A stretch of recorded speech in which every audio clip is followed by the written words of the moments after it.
Welcome everyone. I would like to show you how to jailbreak the latest iOS 13.3.1 on any Windows computer. If you have a computer that has the Windows operating system installed, you'll be able to jailbreak the latest iOS 13 up to iOS 13.3.1. Even newer firmwares will be supported with this jailbreak. What's great, we don't need to use Rain USB. We don't need to make a hackentosh. We don't need to use Rainstorm. This is by far the best method to jailbreak iOS 13 on your Windows computer. Every computer which runs Windows can utilize this jailbreak tool, but there's one requirement: A USB flash drive, B, an SD card, C, a CD. It doesn't matter which one you use, however, they must be 4 GB in storage or higher. If you don't have one of those 3 requirements, then you'll not be able to jailbreak iOS 13 on your device. So let's just go through the iPhone and iPad models supported. Any iPhone from the iPhone 5S up to the iPhone 10 is supported. The newer iPhones, we're talking 10R, 10S, 10S Max, 11, 11 Pro, 11 Pro Max are not supported. As far as iPads go, any iPad from the iPad Air 1, iPad Mini 2, up to the iPad Mini 4, and the iPad Pro 12.9 second generation are supported. As far as unsupported iPads goes, we're talking iPad Mini 5, iPad Air 3, and any newer iPhone which is released past the recording of this video.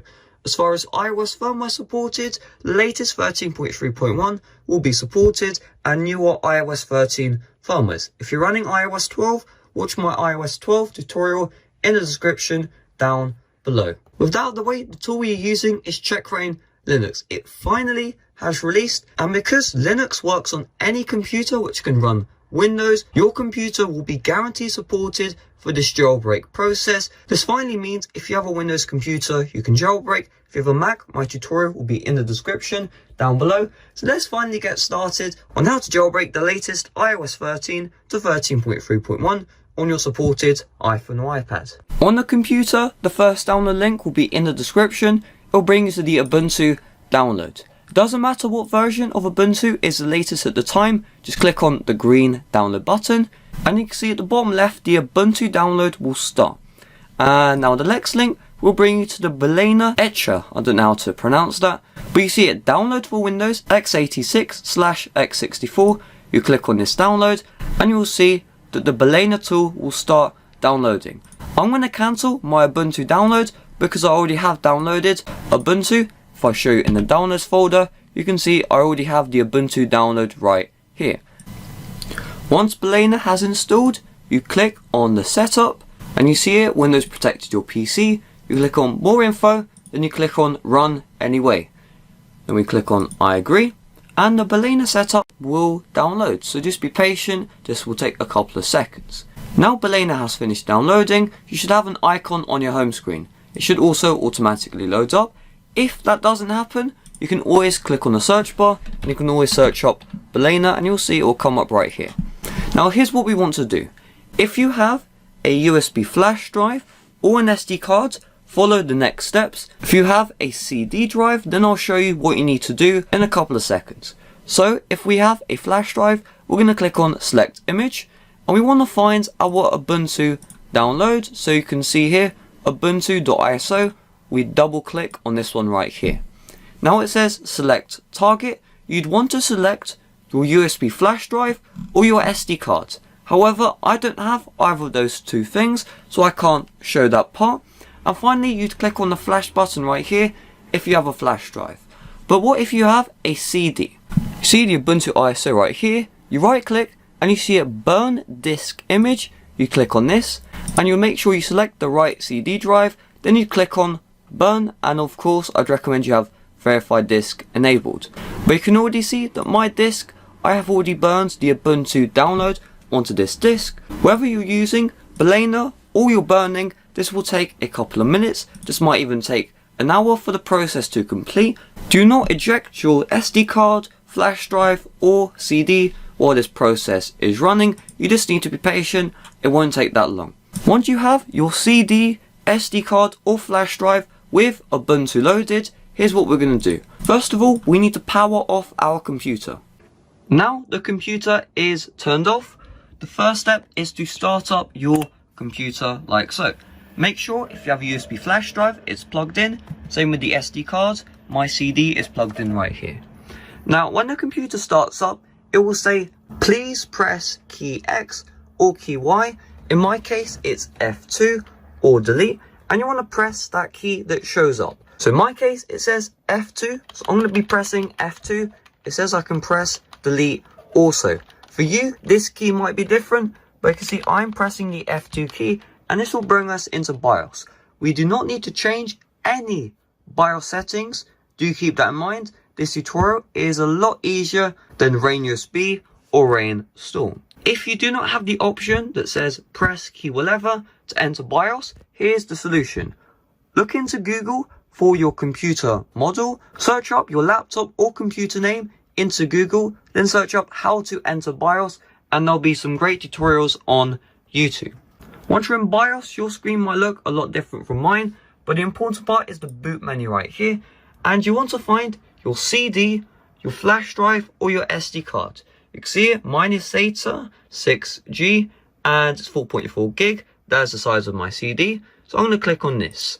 Do keep in mind, it's going to list the company name of whatever SD card or USB flash drive you have. So yours is going to be named differently. Now the computer will boot into Linux. Do keep in mind, we don't need to install the whole Linux. We just need to tap the try Linux button. This will take like 5 minutes. So I'm going to speed this process up.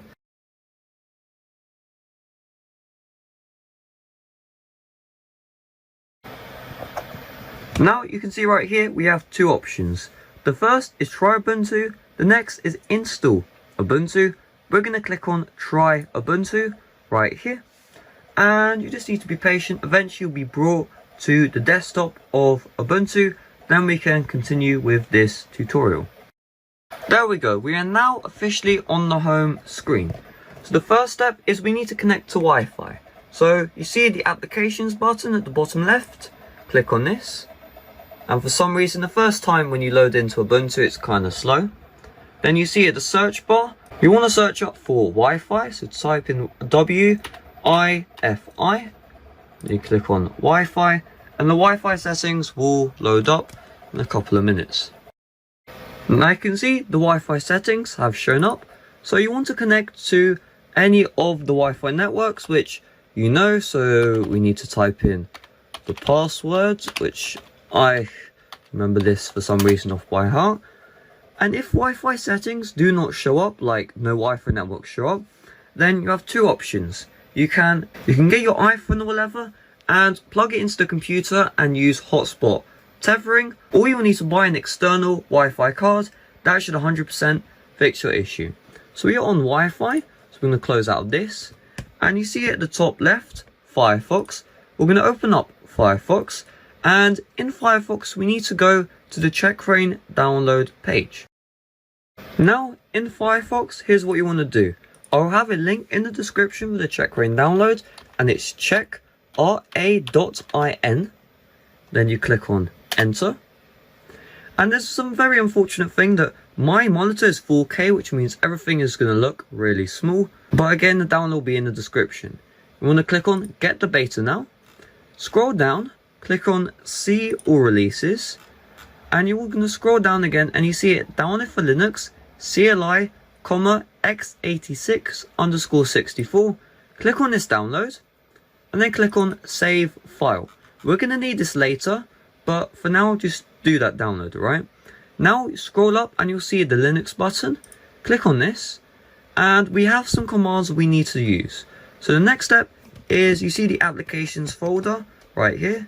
Click on this and you want to open up the terminal application. So type in and you see terminal, and then you can open up like so. I'm just going to move the terminal right here so you can see it like so. So you want to copy the first command from the E to the end of the T like so. Right click, copy, right click, paste, click on enter. Next you're going to see here a sudo, highlight from sudo to the end of key, right click, copy, right click, paste. For me, on the first time when I did this, when I was just testing out the tutorial, I had a failed error. If that's the case, just paste in the command again until it works. Finally, we're going to update Ubuntu. So highlight sudo apt update, right click, copy, then the terminal, right click, paste, enter. And this is the longest part of the Ubuntu process. This might take a couple of minutes. It should really take, around 5 seconds, 10 seconds. Now I can see the update has finished. So what we're going to do is in Firefox, you see the blue download, click on it and drag the Checkra1n into the home screen of your device like so, and you'll see it at the top left. Yes, everything is small, I do apologize, but you can see the application does look a lot like that. I'm going to remove this iPhone from the tripod because the next commands aren't in the Linux download page, so I just have to zoom in. Now next commands, I'm just going to open up a brand new terminal window. So I'm going to search up terminal and we'll open it up. And so essentially, here's what we're going to do. We're going to type in cd desktop with a capital D. So cd capital desktop, like so. And make sure you spell it correctly. Now type in chmod, and then it's plus, so let me just do plus X, and then Checkra1n, like so. Make sure there are no caps in Checkra1n or chmod. Click on enter. Now what you want to do is run /checkra1n, click on enter, then press the enter key like so to click on ignore.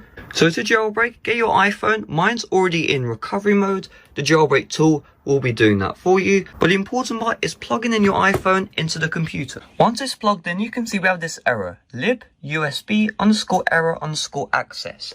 So how do we fix this? I'm going to close out terminal. So click on close, click on applications. I'm going to reload the terminal application. I'll click on this. Now what we're going to do is, if I just zoom in, we're going to type this command instead. So cd capital D and then desktop like so. Then we're going to do sudo instead /checkra1n, and then Checkra1n will load up successfully. This time you can see that the device is recognized. If it says unsupported iOS firmware, you want to go to options and you need to use the arrow keys. Then click on the enter key. Allow untrusted iOS versions. Click on that and enable it.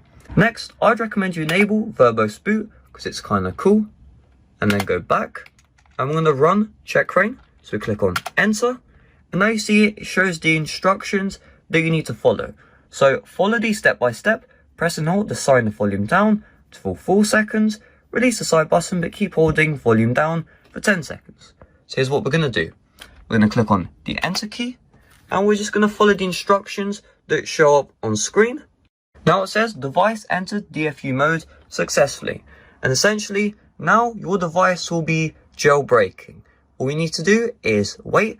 This jailbreak doesn't take that long, to be honest. However, it looks kind of cool while it happens. So you can see that the jailbreak process is starting. I just tap my nose to fix the autofocus. But there you go. This is really cool. I love verbose boot. The boot up time doesn't take that long. Do keep in mind you need to plug in your iPhone until this says done on the left. So the device is booted up. And it says USB error code 77. But the device should be jailbroken successfully. How do we tell? Well, we need to see the Checkra1n application on our home screen. Let's have a look.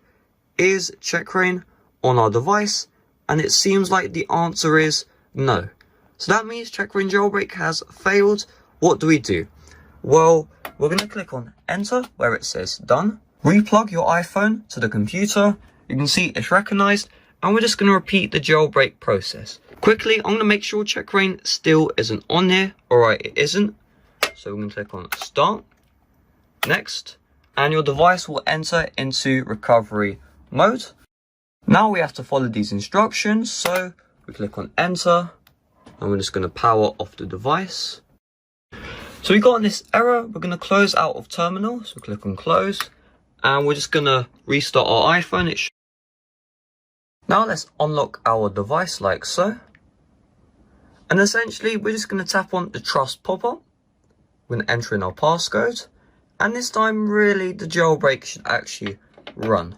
So we're going to open up the terminal application. You can see the jailbreak, it's kind of in its first stages. Hopefully we'll have a proper version releasing which has 100% support. We're going to cd to the desktop again. Sudo. We can just do this. There we go. Now it says connect our device. This time we're going to tap on trust, enter in that passcode, and let's try now. So I'm going to click on start, next, and the device should enter in recovery mode. Now we're going to click on the enter key. We're just going to follow those instructions again.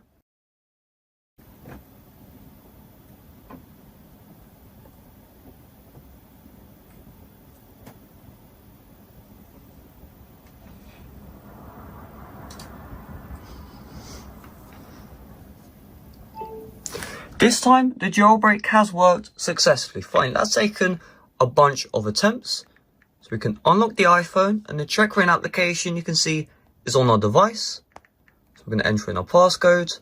I'm going to load up Checkra1n. So we can tap on Cydia, install, and now Cydia will start downloading. Cydia is now on my device, but you need to listen to this really carefully because when the iPhone restarts, you need to repeat this entire process, opening up Linux and then running the Checkra1n jailbreak tool. If you don't do this, then of course the jailbreak will not work. So we can open up Cydia and you can see this is the proper job and you can see iPhone 10 13.3.1.